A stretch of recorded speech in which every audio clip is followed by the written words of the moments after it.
Let's get it.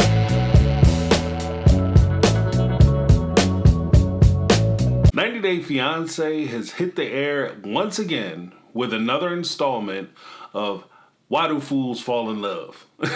In this episode, we're going to be talking about The Last Resort. I wanted to pull out two stories that have been featured kind of in the first two episodes of the story. The first, of course, is Kalani and Asuelo and the whole issue of the hall pass and why I think that it's ridiculous. The second issue that I want to discuss is actually Ed and his proclamation that he's this martial arts 4th degree black belt in Aikido, and why that in particularly is dangerous, more dangerous for Ed than for the other gentleman that he's arguing with.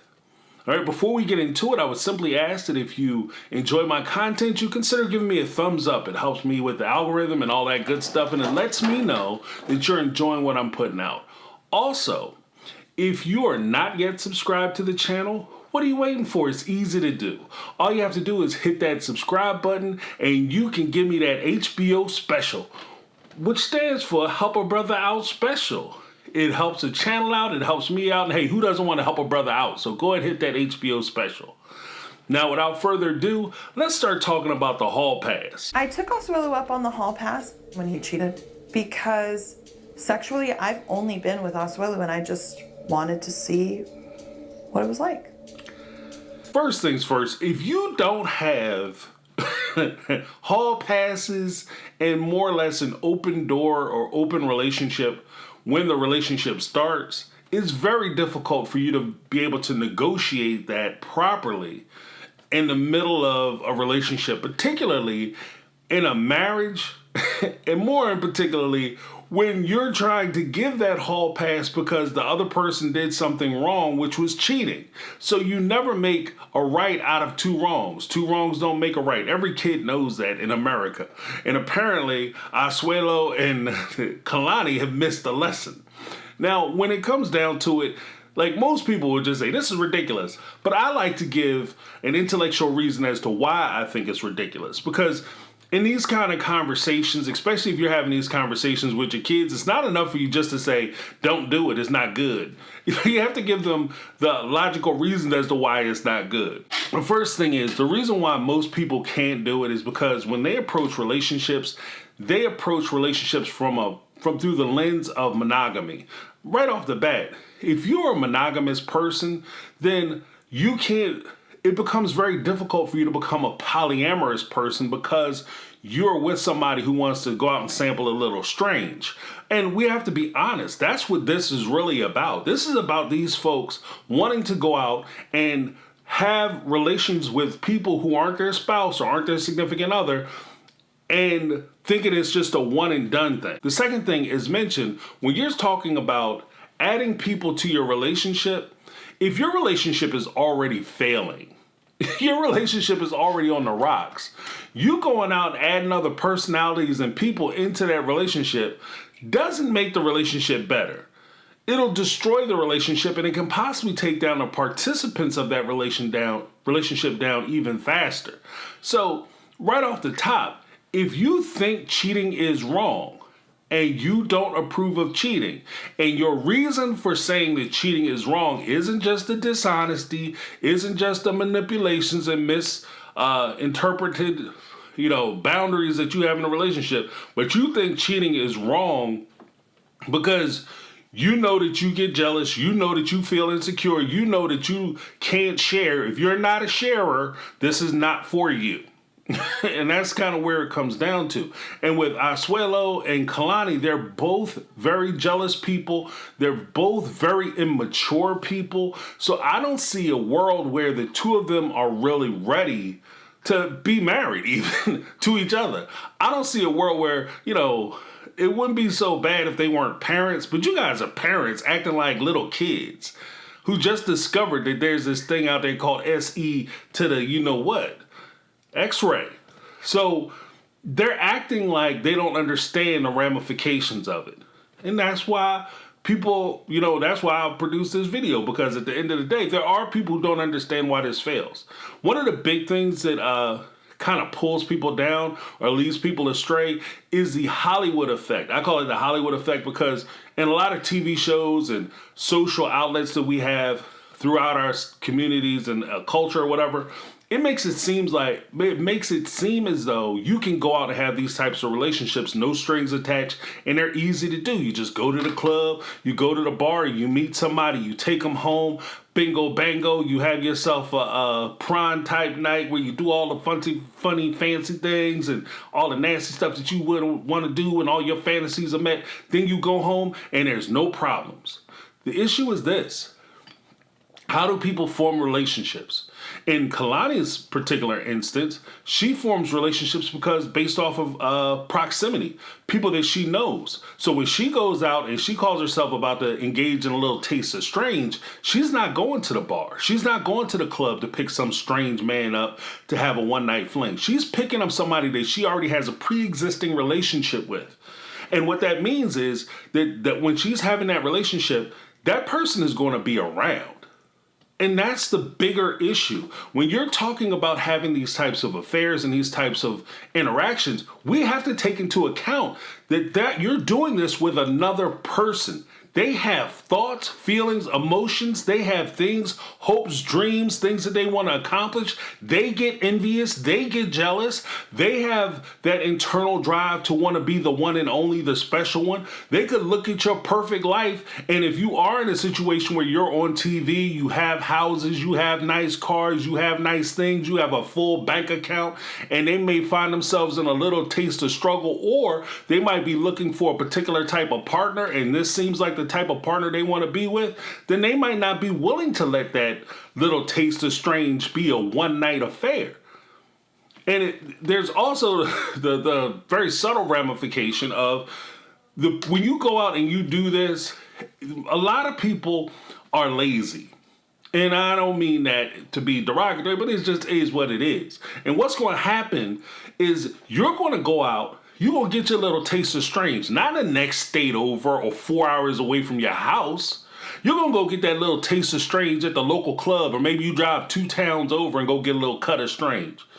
And then what's going to happen is, even if you could walk away from the situation, no harm, no foul, I just did my thing, did my business, and I got on. Even if you did that, what's going to happen is inevitably you're going to be standing in a supermarket, pushing a cart with your baby in the buggy. You're going to be holding your other child's hand. Your wife is going to be there looking at some peas or something. And then around the corner comes your one-night stand. And then you're going to know what I'm talking about. Because at that point, what do? They're not ashamed or embarrassed. Clearly, you're not ashamed or embarrassed. You're going to stand there and introduce your wife and your kids to the lady that you had the one-night affair with. You're going to introduce Johnny and Susie to the dude that you took home, hooked up with in a parking lot or some club or some bar or by some dumpster. Are you serious? Like, that's not going to be fun for nobody, right? So there's that. There also is a possibility, fellas who think that this is just one of those things, or the guys who want to open up their bedroom, we're going to bring in another girl, blah, blah, blah. It'll be so much fun, man's dream. You're not looking at the fact that sometimes people make these connections, and that's not a connection that they can stop or a connection that they can help. You might go out 50 times to a swinger spot or whatever, do your thing, and then they hook up with one person, and that one person just hits them the right way, hits them the right way, and that's it. It's a wrap. Your marriage is done because you're never going to match up to that person. And that's also another thing. You have to be able to create boundaries in this type of relationship. What are the boundaries? What are the emotional and physical boundaries? Can you not hook up with people who I know? Does it have to be a stranger? Can you not communicate with that person afterwards? Because let's be honest, if they go out and get a little cut of strange, you got that open door policy. If they go out with that person 2 or 3 times, they got a relationship. That's no longer a stepping out thing. They are polyamorous at that point. Like, they're just in 2 different relationships. They have a husband and a girlfriend, or a husband and a wife, whatever. A husband and a boyfriend and a wife and a girlfriend, or whatever the mix is. That's just what it is. There's also the point of, if you're going to have these kind even at the broach this subject, you have to have excellent communication. You have to be able to talk to the person who you're in a relationship with and tell them everything. And when I say everything, I mean everything. You have to be able to be completely honest. You can't just, oh, okay, I'm going to give you a hall pass. You just go out and do something behind my back and I can never find out about it. Because like I said, you're going to be in the grocery store, turn that corner, and you go boom, boom, boom, and it's going to be all up in your face. There's another point in that too, where, and obviously Kalani and Asuelo don't have any communication because he told her that when he cheated, it was kissing. So he gave her a hall pass for kissing. Then he confessed that it was a little more than kissing. You know, the girl gave him some special attention. And after that happened, she got the hall pass. She was supposed to go out and kiss somebody. That's what she had permission to do. She went and took it, you know, she clicked the ball. She was supposed to go to first base and she brought that bad boy home.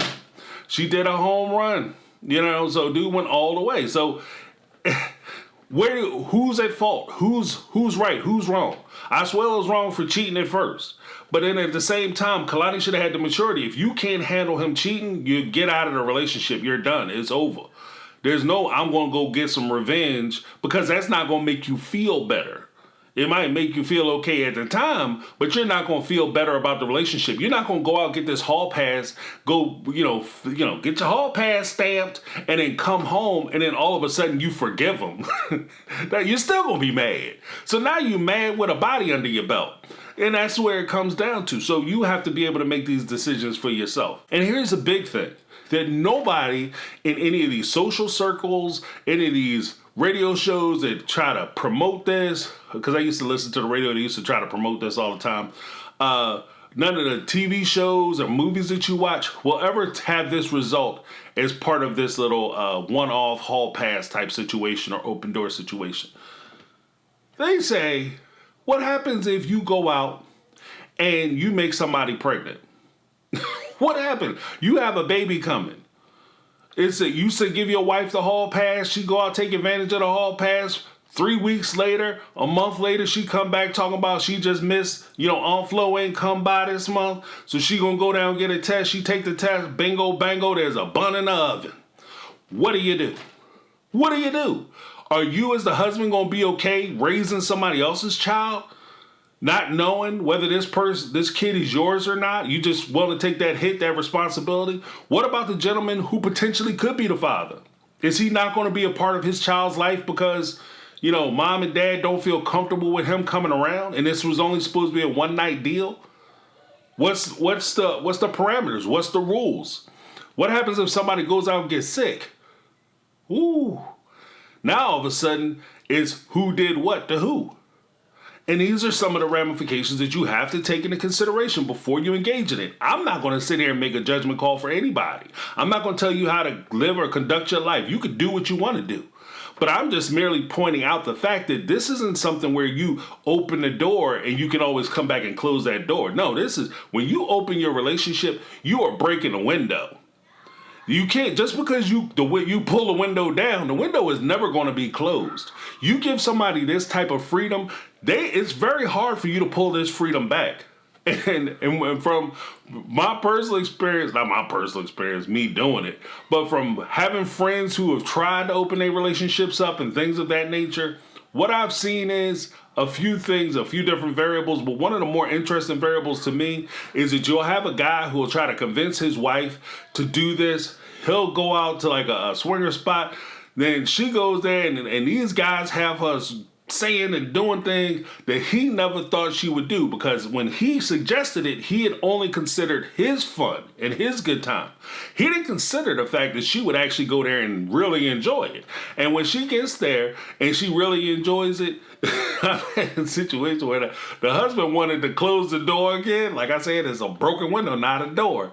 He wanted to close the door again, and she wasn't willing to do it because she had so much fun doing it. So before you make any of these types of suggestions, I just ask that you think about it. That's, consider it. Weigh all the pros and cons. Not just the short-term pro of, I'm going to be able to have a bunch of strange people.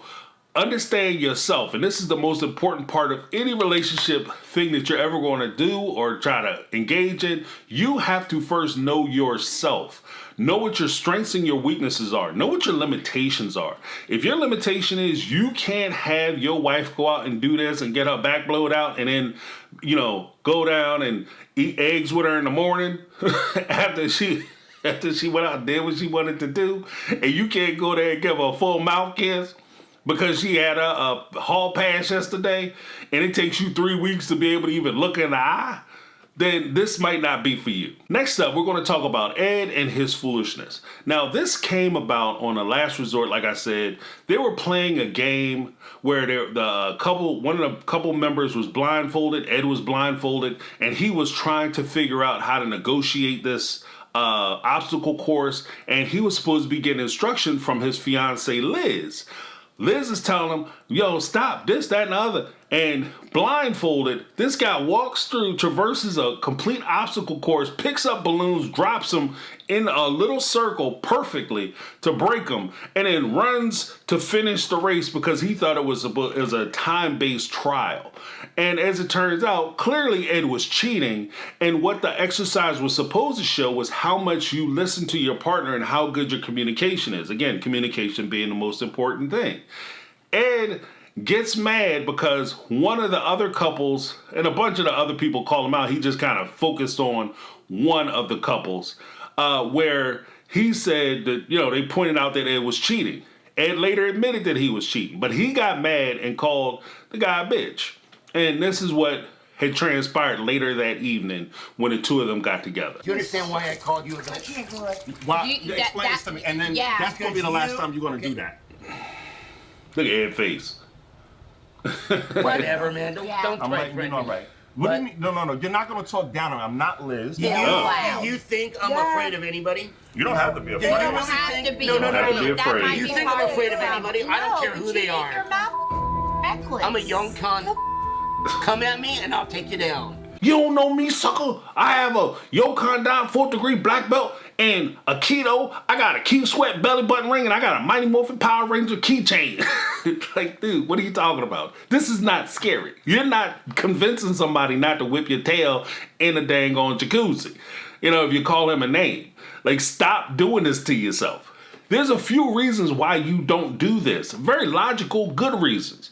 The first reason, you don't tell people what you know and how much of it you know. Why don't you tell people what you know, how much you know, and how effective or efficient you are in fist fighting, hand-to-hand combat, firearms, etc., etc., is because, one, somebody's going to try you. You tell people that you just like Bruce Lee, because I grew up in the age when Bruce Lee was popping, ninjas was popping, everything was kung fu, karate, this, that, and the other, martial arts, kung fu theater, black belt, black belt theater. I used to watch all that stuff. And the one thing is, if you tell somebody that you know karate, or now if you get more specific and say, I know Wing Chun, then all of a sudden they thinking Ip Man. I know boxing. They thinking Mike Tyson. Right? And you say I know Aikido. They're thinking Steven Seagal. So when you say these things, they say, look at you and say, well, Big Ed don't look nothing like Steven Seagal. And I don't think he can do half the stuff Steven Seagal do. So I'm going to find out. And that's how you wind up in the fight. The second thing, if you know these martial arts, you know these techniques, it should be a surprise. Everybody like a surprise. If you know these techniques and you're proficient at martial arts, then when they attack you, they'll figure it out that you know this stuff. You don't have to tell them anything. Just like fighting. If you don't have to warn people and tell people that I'm angry with you and I'm going to walk over here and I'm going to take my right foot and I'm going to run it across the left side of your face, they'll figure it out when you do it. That's the rule. You'll figure it out. You'll know we're fighting when we're fighting. And that's kind of where Ed is. Now, where does it become dangerous? It becomes dangerous because Ed is now putting himself in a position where when I look at Ed, and I've seen a few of the seasons where he's been on it, he's a bully, he's a loudmouth, but Ed ain't trying to do nothing. Ed is not the strongest dude ever. Like I've seen where he has his, he's a photographer and he'll take like a camera bag and some equipment out to a location where he was trying to shoot one of Liz's, his fiance's girlfriends, shoot pictures of her, shoot headshots for her because she was an actress or something where she needed headshots. And he couldn't even carry the bags out to go get this woman's pictures. And then when they get in an argument because he's sitting there flirting with her friend in front of his fiance, when she leaves, he has to beg her to try to take the stuff back to the car because he can't physically do it himself because of his condition, his physical condition. Now, when I see that and we're getting in an argument and it gets kind of heated, I have to temper my reaction based on the knowledge that if I do anything, you don't have the power or ability to defend yourself. I have to be able to temper it because it's like if you get in an argument with a child almost, like I can't, you can't go, no matter what that child say up out of their mouth, you can't just run across the, oops upside their head. You have to, this is a child. What are you doing?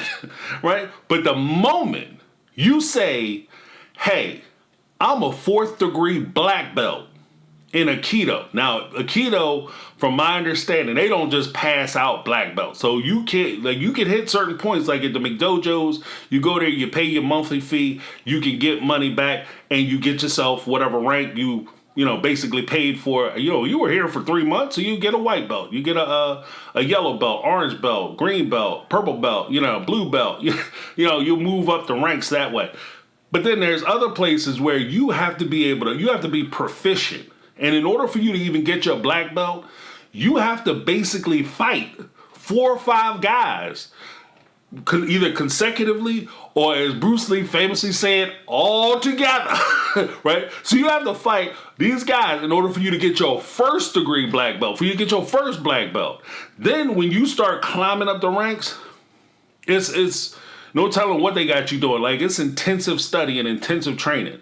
That's in some of the more serious dojos or serious karate studios. In some of the other dojos, you just pay enough and you're there long enough, you just get passed off. Now, if Ed is getting his one of those people who went to a serious dojo and he threatens this guy, that's the equivalent of him saying, I have a gun in my pocket. If you keep talking smack, I'm going to shoot you.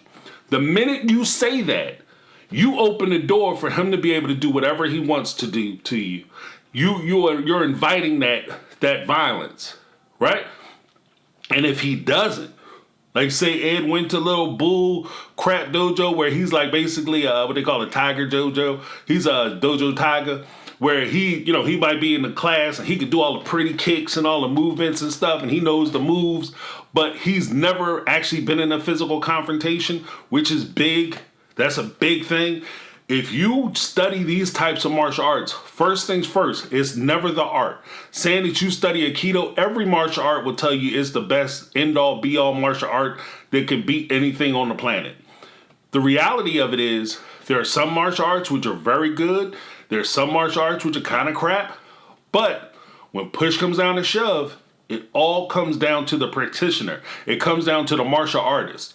If you put a pen in my hand, then I'll draw a picture. But if you put a pen or a pencil in somebody else's hand, they could draw a picture that looks so realistic you couldn't tell the difference between whether it was drawn or whether it's a photograph. This is just the skill of the artist. And so when you bring that, the person and what they take to the art. So you put that in the mix. If you study martial arts, and you have a 4th degree black belt, but you've never been punched in the face, then you have no idea what you're going to do or what it's like when somebody's trying to really punch you in the face, okay? Because it's some of these, especially at the McDojos, like people have work the next day, so they can't go to work looking like they had a whole session of Fight Club the night before. So they show up, they do their thing, and then they go home, they maybe put some ice on their joints, because that's as hurt as they're going to be, but they've never had that experience. They don't know the fear. They don't know the rush that you get. They don't know about that burst of pain that happens when you get hit. They have no idea what that's like. And because they don't, as Mike Tyson most famously said, everybody got a plan until they get punched in the face.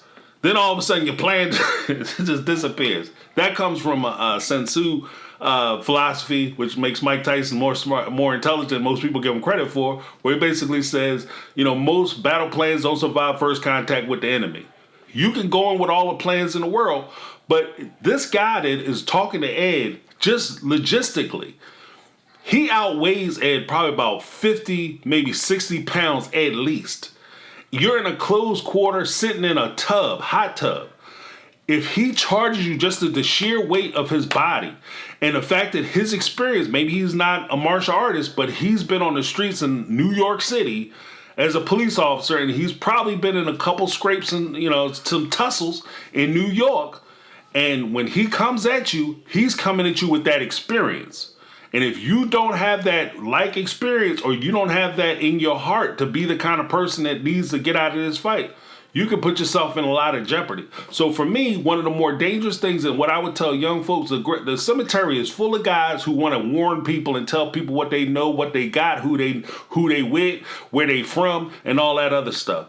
Leave that tough guy stuff on the shelf. If it's time for you to be active that way, everything happens, it happens, and your first priority should be, and this is what I tell my kids, this is what I tell my son, your first priority is to get out of there safely. It's not for you to try to be a hero, a champion, not for you to try to get the movie poster pose when over top of the guy when he's on the ground. That's not the purpose of it. The purpose of you being able to engage somebody and to get in these kind of situations is for you to be able to get out of there as efficiently and as effectively and as whole as possible. That's it. That's why you should be taking martial arts. That's why Aikido, particularly, a lot of their martial art is based around defense. It's not an aggressive martial art. It's not an art where he's going to run across the pool and jump on somebody and start hitting them. It's a lot of misdirection, a lot of joint manipulation, etc., etc., etc. This is not necessarily the thing you want to say when you're sitting there trying to provoke a fight. Now, for the dude, I get you trying to hard, he's looking hard, he's in his feelings a little bit. And if you are a true martial artist, especially if you hit a certain level of martial art, you understand that if you have this degree of expertise and you're sitting there actively picking a fight, the he came at me first thing might not be in your best interest because you have a higher level of responsibility, especially depending on where you're standing, what state you're standing in, what country you're standing in. It is so easy, and when you start taking these types of martial arts, you realize how easy it is for you to actually hurt somebody, cripple somebody, or unfortunately, delete somebody. And it's something very serious. That's my take. I'm James. This has been my take on reality, and I'm out. 'Cause I've been living life right.